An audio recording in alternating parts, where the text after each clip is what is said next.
আসসালামু আলাইকুম। সবাই কেমন আছেন? আশা করছি সবাই অনেক অনেক ভালো আছেন। বিডি মম তাসনিম চ্যানেলে আরেকটু ভিডিওতে আপনাদের আরও একবার স্বাগত জানাচ্ছি।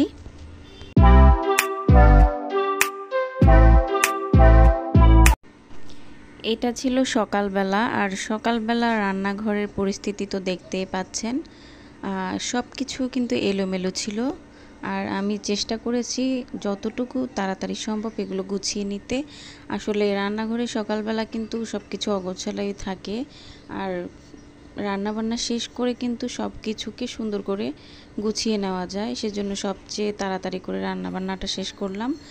এই যে দেখতে পাচ্ছেন রান্নাবান্না শেষ করলাম। এটা ছিল দুপুরের ব্লগ। দুপুর থেকে সন্ধ্যা পর্যন্ত কি করেছি সেটার একটা ছোটোখাটো ব্লগ শেয়ার করছি। আপনারা জানেন আমি দীর্ঘদিন যাবৎ এই চ্যানেলে কোনো ভিডিও আপলোড করছি না। শর্ট ভিডিওর মাধ্যমে আপনাদের সাথে অ্যাক্টিভ থাকার চেষ্টা করেছি, কিন্তু আমি লং কোনো ভিডিও এই চ্যানেলে সহজে আপলোড করিনি। নানা রকম ব্যস্ততা এবং পরিবারের বিভিন্ন সমস্যার জন্য এই চ্যানেলে ভিডিও আপলোড করা হয়নি। তো ইনশাল্লাহ এখন চেষ্টা করব নতুন নতুন ভিডিওগুলো আপলোড করার। সেজন্য চ্যানেলটিকে সাবস্ক্রাইব করে রাখুন। অনেকেই বলেন যে আমি রান্নাবান্না সবসময় শেয়ার করি, খাওয়া দাওয়া শেয়ার করি না। সেজন্য আজকে আপনাদের সাথে খাওয়া দাওয়াটাই শেয়ার করে দিলাম। এই তো দুপুরের খাবার খেতে বসেছি। তো খাওয়া দাওয়াটা শেষ করে কি করেছি সেই দিনটি আপনাদের সাথে একটু শেয়ার করার চেষ্টা করেছি।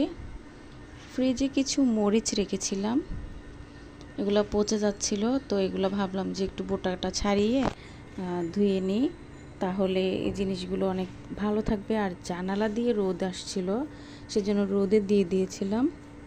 আর আমার এই ছোট্ট মণিটাকে দেখতে পাচ্ছেন, ওর নাম হচ্ছে তাসনিম। ওকে আমরা ঘুম পাড়ানোর জন্য আমি নিয়ে যাচ্ছিলাম, আর ভাবলাম যে একটু ভিডিও করি, দেখি ও কি করে। দেখলাম যে ও ক্যামেরার সামনে আসলে অনেক দুষ্টামি করতেছে। জীবন তো জীবনের মতো চলবেই, জীবনকে উপভোগ করে নিতে হবে। আর সময় কিন্তু আপনাকে দিবে না, সময় আপনার থেকে খুঁজে বের করে নিতে হবে। এটাই প্রকৃতির নিয়ম।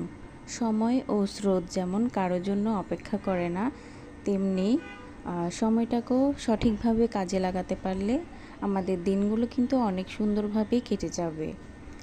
তো এই তো দুপুর থেকে বিকাল হয়ে গেল, আমার ছোটো মনিটা ঘুমিয়ে গেল। আর এই যে খাওয়া দাওয়ার পর এগুলো সবগুলো ধুয়ে নিলাম, এবং এই ফাঁকে কিন্তু মরিচটা কিন্তু শুকিয়ে গেছে।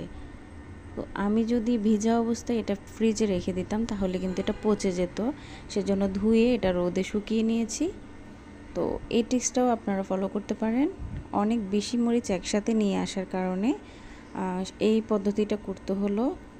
আর এটা ছিল বিকালের নাস্তা। আলু দিয়ে বেগুনির মতো ভেজেছিলাম, বেগুনি যেরকম বানাই সেরকম করে ভেজে আমরা মা মেয়ে দুইজন নাস্তাটা সেরে নিচ্ছিলাম। তো আমার মেয়ে বলছিল টমেটো সস দিয়ে নাকি ওর কাছে অনেক ভালো লাগে। তো দেখতে পাচ্ছেন ও খাচ্ছে, আমিও খাচ্ছি। এইভাবেই বিকালের নাস্তাটা সেরে নিচ্ছি, আর বাহিরের দৃশ্যটি উপভোগ করছি। কিছুক্ষণ পরপর মেঘলা হয়ে যাচ্ছে, বৃষ্টির মতো মনে হচ্ছে, বৃষ্টি চলে আসবে।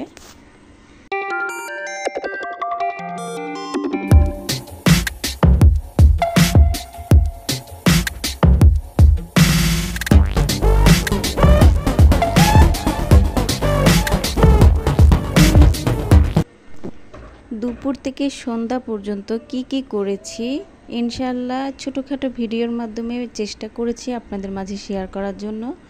তো আমাদের এই ভিডিওটি যদি আপনাদের একটুও ভালো লেগে থাকে তাহলে প্লিজ আমাদের চ্যানেলটিকে সাবস্ক্রাইব করে রাখুন, এবং আমাদের এই চ্যানেলটিকে যারা অলরেডি সাবস্ক্রাইব করে রেখেছেন তাদেরকে অসংখ্য ধন্যবাদ। তো আশা করছি পরবর্তী ভিডিওতে আপনাদের সাথে দেখা হবে। সেই পর্যন্ত আমাদের সাথেই থাকবেন, আমাদেরকে সাপোর্ট করবেন। ইনশাল্লাহ আমাদের এই ছোট্ট চ্যানেলটিকে আপনাদের সাপোর্ট পেলে অনেকটা দূর আমরা এগিয়ে নিয়ে যেতে পারবো। তো সবাই ভালো থাকবেন, সুস্থ থাকবেন। আল্লাহ হাফেজ।